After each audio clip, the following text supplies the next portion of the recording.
भारत के लिए और हिंदुओं के लिए सबसे ज़्यादा पनौती ये कांग्रेस सरकार रही है। 1947 में मेरे भारत को खा चुकी है, उससे पहले भी खा चुकी है भारत को, पर 1947 में कुछ ज़्यादा ही खा गई। इस नेहरू ने अपनी अय्याशी के चक्कर में अक्साई चीन को सौंप दिया। इस पनौती कांग्रेस ने युद्ध के नाम पर पोक मरियल पाकिस्तान को सौंप दिया। अगर ये युद्ध जीते थे तो उस मरियल पाकिस्तान ने पोक पे कैसे कब्जा कर लिया? ये पनौती कांग्रेस कर क्या रही थी? अपने देश के सैनिकों ने जो पाकिस्तान के गधे आर्मी वाले ये घुटने पे टेक दिए, पर ये पनौती कांग्रेस क्या कर रही थी उस समय जब 90,000 पाकिस्तानी घुटनों के बल बैठे थे? तो ये पनौती कर क्या रही थी? अपना पोक वापस नहीं ले सकती थी। 1947 में जब इन्होंने बंटवारा करा, मुसलमानों के प्रति इन्होंने नफरत भर दी हिंदुओं के लिए।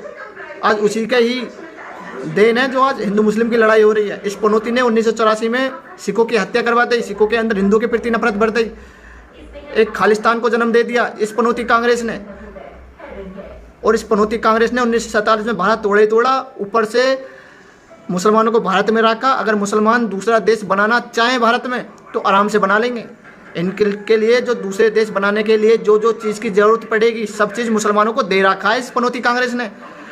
संविधान की जरूरत पड़ेगी मुसलमानों को, भारत तोड़कर जो संविधान लागू करेंगे, मुस्लिम पर्सनल लॉ बोर्ड बना के दे रखा है पहले ही। तुम 4 बच्चे पैदा करो, दवा के हर चीज़ मुसलमानों के लाख, सेफ्टी के लाख उसमें कानून बना रखे हैं। अगर एक सेना तैयार करने की जरूरत पड़ेगी तो PFI संगठन जो आतंकवादी को तैयार कर रहा है वो बना के दे रखा है। अगर सेना की जरूरत पड़े तो PFI से ले लेना उन आतंकवादियों को।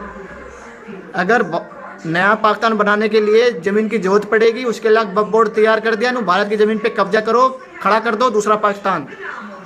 और उस देश को चलाने के लिए जो राजनीतिक पार्टी की जरूरत पड़ेगी वो OBC को बना के इन्होंने पहले से दे ही रखी है। मैं पूछता हूँ हिंदुओं से, हिंदुओं के लिए इस कांग्रेस ने करा क्या है? मैं पूछता हूँ हिंदुओं के लिए करा क्या है इस कांग्रेस ने? रोजगार का हिंदुओं के दिमाग में ऐसे बैठा रखा है, बस भाजपा ने रोजगार नहीं दिया। क्या राहुल गांधी आज की डेट में पैदा हुआ है? 2014 से पहले राहुल गांधी नहीं था। उसने क्या करा है रोजगार के लिए? गरीबी हटाओ का जो आज नारा देता फिर रहा है, गरीबी के लिए क्या करा है 2014 से पहले? 2014 से पहले देश का पैसा अपनी अय्याशी में खर्च कर रहा था। 2 रुपये की पेंटिंग इनकी जो प्रियंका गांधी है वो 2 करोड़ में बेच रही है। 2 टके की पेंटिंग 2 करोड़ में बेच रही है। वो 2 करोड़ पेंटिंग के नहीं थे, वो तुम्हारे थे जो पैसे गए हैं, जो पेंटिंग के रूप में उन्होंने वो भ्रष्टाचारी वाले जो पैसे वो वापस लिए हैं। करोड़ों की जमीन 2 रुपये में प्रियंका गांधी का आदमी ये बांट खरीदता फिर रहा है। ईसाइयों से इनके बच्चे पैदा हो रहे हैं और ये गांधी शब्द नहीं भूल रहे हैं। वहाँ हिंदू का काटना है और हिंदू कटवा रहा है अपना। हिंदू को कोई मतलब नहीं है अपनी पहचान से, अपने धर्म से, अपनी संस्कृति से। मुसलमानों को इन्होंने धर्म और मजहब के नाम पे जोड़ा रखा है। ईसाइयों को और मुसलमानों को धर्म के मजहब के नाम पे जोड़ कर रखा है और हिंदुओं को जातिवाद में तोड़ा इन्होंने भरपूर कोशिश करी है। राहुल गांधी खुल के मंच से कह चुके हैं जिसकी जितनी जनसंख्या उसका उतना ही हक। हिंदू इस बात को समझने के लिए तैयार ही नहीं है।